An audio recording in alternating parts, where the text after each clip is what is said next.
Редник първи клас Андрей Новаков положи клетва в казармата. Той служи 1 месец. Какво научи и защо е важно да има доброволен резерв? Ще говорим сега с евродепутата Андрей Новаков. Здравейте! Здравейте! Кажете, господин Новаков, за какво ви беше този 1 месец? Общо взето, сега ще кажат политическа реклама, ето в фокуса на новините. Какво научихте за този 1 месец? Ако можем да се върнем, да кажем, 2 години и половина назад, ще видите, че това са 10-те избори, които имаме. Първо имаше 5 парламентарни, после имаше едни президентски в 2 тура и на някои места имаше частични местни избори в 2 тура. За мен това са 10-те избори. Няма период, в който да го направя, някой не си каже, то е, защото идват избори. Ако го бях направил следващата година, щях да кажа, че е заради европейските избори. Винаги има някакви, така че защо го направих? Аз слушах вашето предаване цяла сутрин по радиото и виждам, че 80% от темите са свързани с войната, останалите 20% са свързани с последствията от войната. Няма по-ясен пример за това, защо съм го направил. На всичкото отгоре, защитата на всяка държава, конкретно на България, пише в Конституцията, че е задължение на всеки един гражданин. Това правя аз. Не се чувствах достатъчно способен да го направя, ако се наложи. И сега нещата се промених. Тук трябва да кажа, че дали ни харесва или не, живота не е сладкарница. На нашата плажа изплуват дронове с мини. Нито сме започвали война, нито сме искали, но е факт. Това нещо се случва.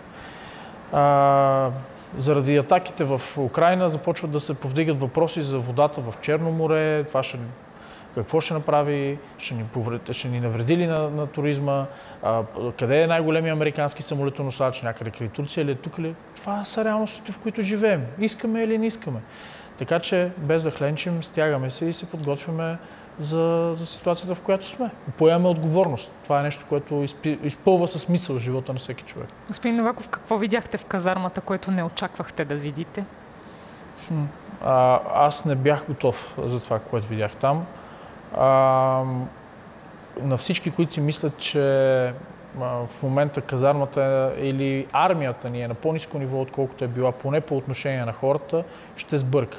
Има изключително подготвени млади командири. Някакси създава едно такова усещане, наистина, че няма толкова подготвени хора. Ще ви кажа какво видях с очите си на една от стрелбите. Говорим за младши сержанти. Сержанти, разбирайте, това са хора, които са 2-3 курс във военния университет. Всеки изстрел беше в целта. Без значение дали говорим за стреляне с буксирна гаубица Д-20, която е най-голямата в българската армия, или говорим за зенитна установка, или говорим за самоходна гаубица Тунджо, която е българско производство. Всеки изстрел беше в целта и говорим за изстрели, които са на порядъка на 3-4 км от машината. Имаме изключителни професионалисти. Всеки, който подцени, смея да кажа, изключително подготвени и смели български войници, ще сбърка. Разбира се, по отношение на техниката има какво да се желае. Има места, на които не е задължително под общ знаменател да минава модернизирането. Автомата, който беше зачислен на мен, е едно от най-надежните оръжия последните 80 години, най-произвеждания, най-масово разпространявания, защото има причина. Работи. Калашника си работи. Калашника работи. В същото време, предполагам, за друга техника не е така. Но техниката не е всичко. В крайна сметка хората, които оперират с нея, са далеч по-важни и затова е много важно да се оправят възнагражденията на военните и всички курсанти във военните училища да бъдат приравнявани на военнослужащи, за да получават заплата. Да, но какво виждат, господин Новаков, хората от телевизията? Виждат, че даваме ни развалени боеприпаси, оръжия на Украйна. Фактически ние не сме ги използвали, развалени са. Защо са развалени? Едно на ръка. На 6 септември няма да забравя една снимка във Фейсбук, обиколи пространството с едни военни, които са с шкембадзи, извинявайте много. Това ли е образа на армията или точно за това влязохте? Да покажете, че има такива подготвени хора, че там, в крайна сметка, хората знаят за какво са вътре. И за това, понеже мене ме боли, когато създали сме една среда, сякаш очакваме по дефиниция нещо да се случи и да се пресмеем на държавата. Без значение дали става за военните или за нещо друго. Има един много ярък пример, който е останал в моето съзнание от преди няколко години. Откриваше се пътния възел на Белокопитово. Тогава още, мисля, министър на регионалното развитие беше госпожа Лиляна Павлова. И един човек написа във Фейсбук: тия са забравили да направят отбивка за левия завой на магистралата, ха-ха-ха, и го бяха прочели 1 милион души. Вижте какво става в България, тия са забравили да направят отбивка за левия завой. Отива след 2 дни министър, бяха сложили една камера на таблото на колата, завиваш наляво, завиваш надясно, завиваш за Шумен, завиваш на Търговище, каквото искаш можеш да завиеш. Все тая. Бяха го гледали сигурно 1/3 от хората, които бяха прочели първото. Ние сме свикнали да се пресмиваме на държавата си и после се чудим защо не ни уважават. Другите държави ще ни уважават толкова, колкото ние се уважаваме себе си. Това, което видях, и то аз съм бил в поделение по артилерия. Има специални части, които са на изключително ниво. Аз бих казал на световно ниво. Един пример. Поканих бригаден генерал Емил Тонев в Брюксел, който е шефа на НСО, заедно със своите заместници. Службата по сигурност на Европейския парламент поиска да изпрати 5 най-добри в България да се обучават. 5 най-добри, които да представят Европейския парламент, да се доразвият в България. И съм радостен, че приех. България ще стане домакин на Европейската конференция на службите по сигурност следващата година. Защото имаме традиции в това.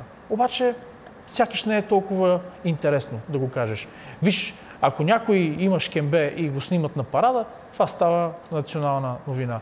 По-скоро е изключение, бих казал, а не правило, защото на полигона, който имахме ние, на полосата, която имахме в Шумен, масово хората се справяха. Аз имаше едно единствено препятствие, което не успях да премина, и се надявам, че с тренировките, които продължавам да правя след път, ще го направи това, да прескочиш стена около 2 метра и 30 сантиметра.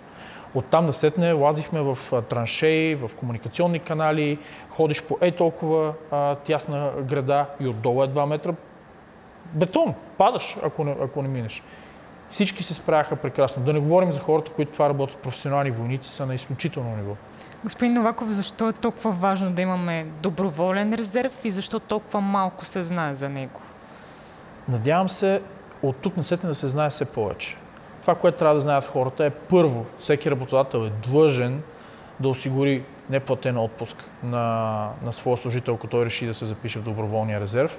Там има заплата, има пари за храна на ден, имаш чиста нормална стая, в която можеш да спиш, имаш униформа. От теб се иска желание да ставаш сутрин в 5:30, ако се наложи, а то се налага често, да правиш лицеви опори, да тичаш на плаца. Трудно ли ви беше с това ставане в 5:30? Да ви кажа, те имат опит в пречупването на его в казармата. Още на КПП-то, когато се наложи да се обръсна, това беше първата крачка. След това в 5:30 ставане и спиш с непознат човек от едната страна на леглото. Вие сте се запознали вчера, започваш да се учиш на това, да се съобразяваш и с други хора. А ако не си изпънал леглото достатъчно добре, те чакат обиколки на плаца, и така трябва. Това е правилно.